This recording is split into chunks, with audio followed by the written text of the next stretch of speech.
я выставлял, называется «Через Айтматов, да, жизнь и творчество через призму тревоги». Когда ты начинаешь как тревогу, да, я ввожу понятие тревоги, потом я ввожу, что это тревога культуры, не человека, то окрашенность совсем другая становится. Пожалуйста, например, там все там восхищаются первым учителем, да, Дышин. А кто такой Дышин? Да это неуч, который там, да, звал туда, куда не знает сам толком. Но с этим своим посылом он что, да, культурное основание расшатал. Таких как девочка Алтанай, да, это, пожалуйста. Но и в другое произведение, например, Джамиля, что корни были расшатаны. Эти вещи, знаете, я здесь, мы прослеживаем какого Чингиза Айтматова, да, с кыргызской культурой и с кыргызским народом это происходит. Это можно любой народ дальше может просмотреть. И тогда получается, пожалуйста, да, Джамиля. Извините, Джамиля получается с позиции культуры это предатель. Литературного, да, литературоведы, они только просматривают, да, вот, человеческое чувство, да, вот, возвышенность. Вот как его, да, человек может любить. Извините, как бы ты любишь, не любишь, но с позиции культуры, если рассматривать, окрашенность будет немного другой. Сколько бы ты, как бы ты чисто не любил, если ты границы культуру нарушаешь, да, нарушаешь или да, ломаешь, извините, ты уже предатель. И таким образом, пожалуйста, там, если мы прослеживаем, она-то уходит с Данияра и по железной дороге. Железная дорога, пожалуйста, это не символ кыргызской культуры. Данияр это не кыргыз, а казах. Пожалуйста. Через это показывается, как культура начинает разрушаться. И я так дальше, и другие произведения также прослеживаю. Я просто показываю, смотрите, те вещи, помните, то, о чем я говорил, цивилизация и культура, это отслеживайте. И вот прослеживаем другое. Кто такая Кадича? Кадича это пожившая в горе Джамиля. А кто такая Кадича? Кадича это цивилизация. А Асель? Да? Асель это культура. Ильяс это тот, который мечется между культурой и цивилизацией. И он склоняется в сторону цивилизации, в сторону Кадичи. Да, в сторону комфорта. Да? Попав в этот комфортный мир, он понимает, что это в комфортном мире нет души. Это организованный мир без души. А он тот, который вырос с душой. Помните то, о чем вы улавливаете с наукой? Помните то, о чем вы говорите? Тормоз внутренний в науке.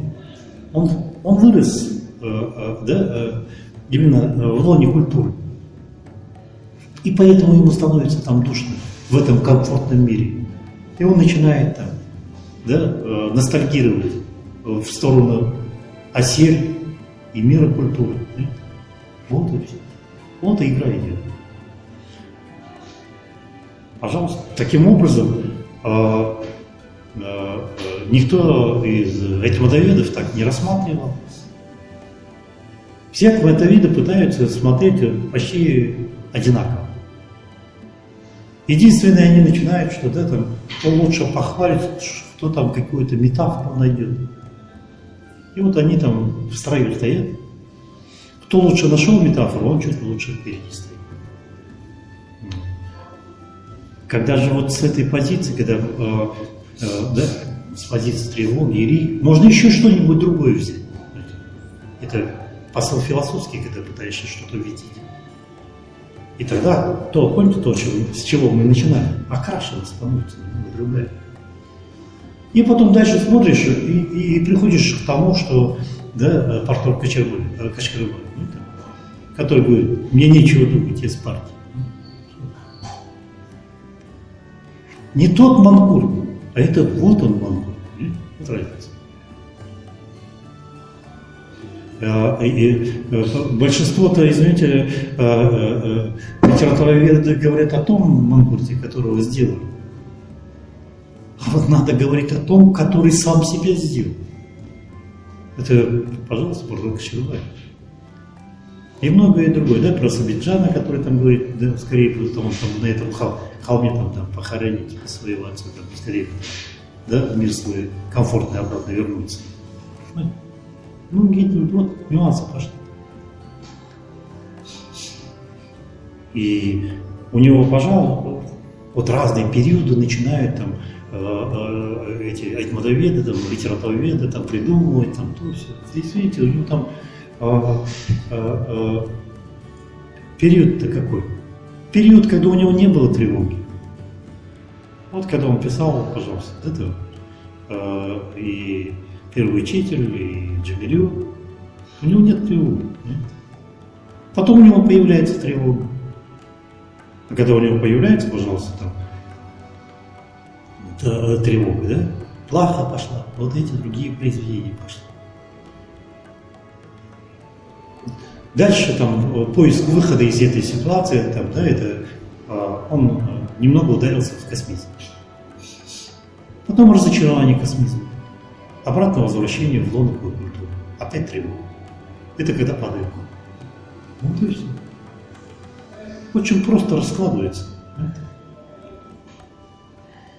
Когда вот это, да, вы можешь увидеть первопричину, все остальное легко раскладывается. Легко можно будет увидеть. Пожалуйста, сам Чингиз Айтматов, когда говорил «белый переход», да, под ним он сам имел что-то свое. Но для исследователя, да, если ты исследуешь именно как видел Чингиз Айтматов, что это обычно вот такой подход ближе к литературоведу. Да, оно имеет место быть, но оно не совсем интересно. Мне интересно другое. А почему именно он выбрал, да, свет белый и пароход? Как для философа. И когда я расшифровываю, да, пожалуйста, что получается? Пароход, пожалуйста, это пришелец. Символ пришельца. Белый – это свет, пожалуйста, свет истины, свет чистоты, пожалуйста, у кыргыза. И что получается? Получается, что истина у пришельца. И вот этот маленький мальчик, который уплывает не в сторону матери оленей, а в сторону белого парохода. Это говорит о том, что даже сам Чингиз Айтматов, несмотря на репрессии своего отца, верил в то, что говорили большевики о светлом будущем. Поэтому он уплывает в сторону пришельцев. Когда падают горы, там уже, извините, мотивы совсем другие. Желание эмбриона не рождаться, зная, что его ожидает. Почему? Потому что, помните то, о чем мы говорили, организованность не в пользу эмбриона. Вот о чем идет. То есть додумывать, довидеть другую сторону. А не только то, что он пишет, а ту сторону, которая не описана, более интересная. Эта сторона. А из этого, значит, нужно делать вывод. А что это значит? Это значит что? Закваску, да, надо очищать. То, что мы говорим, да, выдоху.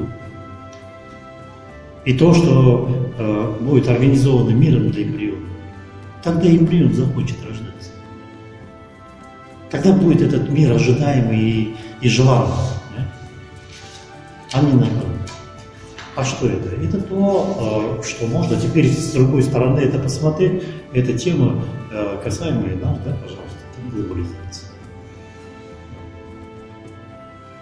Это когда пытаются нас всех, да, унифицировать, да, усреднить, сделать похожими.